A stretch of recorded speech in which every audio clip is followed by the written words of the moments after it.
জিম্বাবুয়ের বিপক্ষেও দমবন্ধকর এক পরিস্থিতি। 4 বলে 6 রান দরকার। বোলিংয়ে সাকিব আল হাসান এবং ব্যাটিংয়ে মুজারাবানি, তারপর রয়েছেন এনগ্রাভা, এবং দুজনই বড় শট খেলতে গিয়ে আউট হয়ে গেলেন এবং বাংলাদেশ শেষমেশ চতুর্থ টি-20 জিম্বাবুয়ের বিপক্ষে জিতলো এবং জিতলো পূর্ণ শক্তির আসলে দল নিয়ে।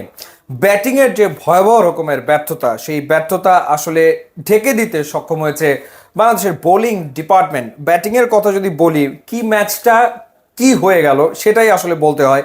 যেভাবে সৌম্য সরকার এবং তানজিদ হাসান তামিম শুরু করেছিলেন, বাংলাদেশ সেই মোমেন্টাম আসলে ধরে রাখতে পারেনি এবং স্রেফ 42 রানে বাংলাদেশ 10 উইকেট হারিয়েছে। মাত্র 42 রানে বাংলাদেশ 10টা উইকেট হারিয়ে 143 রানে গুটিয়ে গেছে। 101 রানের ওপেনিং পার্টনারশিপ হয়েছিল তানজিদ হাসান তামিম এবং সৌম্য সরকারের ভেতরে। 37 বলে 52 করেন তানজিদ হাসান তামিম, এটা তার দ্বিতীয় 50।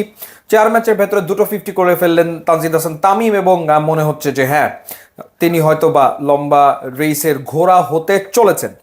এবং সৌম্য সরকার অনেকদিন পরে ফিরলেন, দেখার বিষয় ছিল যে তিনি আসলে ঠিক কি ধরনের শেপে আছেন। সৌম্য হতাশ করেননি, 34 বলে 41 রান তিনি করতে সক্ষম হয়েছেন। এরপর নাম্বার 3-এ আমরা একটা চেঞ্জ দেখলাম, নাজমুল শান্তর জায়গায় তাওহিদ হৃদয় ব্যাট করলেন, 12 রান করলেন। এরপরে আর কেউ আসলে 2 অঙ্কের ঘরে পৌঁছতেই পারলো না। একেবারে হুড়মুড় করে ভেঙে পড়া বলতে যা বোঝায় সেটাই আসলে বাংলাদেশের ব্যাটিংয়ের ক্ষেত্রে ঘটেছে। এবং বাংলাদেশ সাধারণত ওয়ানডে বা টি-20-তে 8 জন ব্যাটসম্যান নিয়ে কেন খেলে সেটার প্রমাণ নিশ্চিতভাবেই এই ম্যাচ মনে হয়। মাহমুদুল্লাহ রিয়াদকে রেস্ট দেওয়া হয়েছে, সাইফুদ্দিনকেও বিশ্রাম দেওয়া হয়েছে হয়তো। তো সেই ক্ষেত্রে বাংলাদেশ আসলে জেনুইন 6টা ব্যাটার নিয়ে খেলেছে, সাথে রিশাদ ছিল। সো এই যে বাংলাদেশ যে 7 জন বা 8 জন ব্যাটার নিয়ে কেন খেলে সেটার একটা ক্লাসিক এক্সাম্পল এই ম্যাচ। কারণ বাংলাদেশ এরকম হুড়মুড় করে ভেঙে পড়ে বিভিন্ন সময়, সে কারণেই আর কি। তো 143 করার পর মনে হচ্ছিল যে জিম্বাবুয়ে এই ম্যাচ জিতলেও জিতে যেতে পারে, but Mustafiz was too good for Zimbabwe, Taskin was too good for Zimbabwe. এই দুইজন দুর্দান্ত বোলিং করেছেন। তাসকিন 4 ওভারে 20 রান দিয়ে 2 উইকেট নিয়েছেন এবং মুস্তাফিজ 4 ওভারে 19 রান দিয়ে 3 উইকেট নিয়েছেন। সম্ভবত এই ম্যাচ জেতানোর জন্যই মুস্তাফিজকে আইপিএল থেকে দেশে ফিরিয়ে এনেছে Bangladesh cricket board, BCB, right? নাহলে হয়তো বাংলাদেশ এই ম্যাচ জিততেই পারতো না।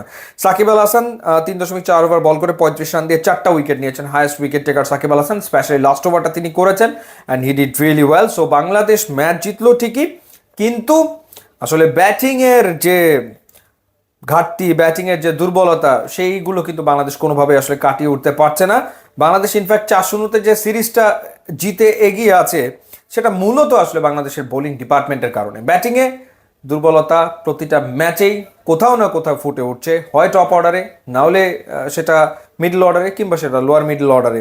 নাজমুল শান্ত যথারীতি ব্যর্থ হয়েছেন আরও একবার এবং তার ফর্ম বাংলাদেশ টিমের জন্য চিন্তার বিষয়।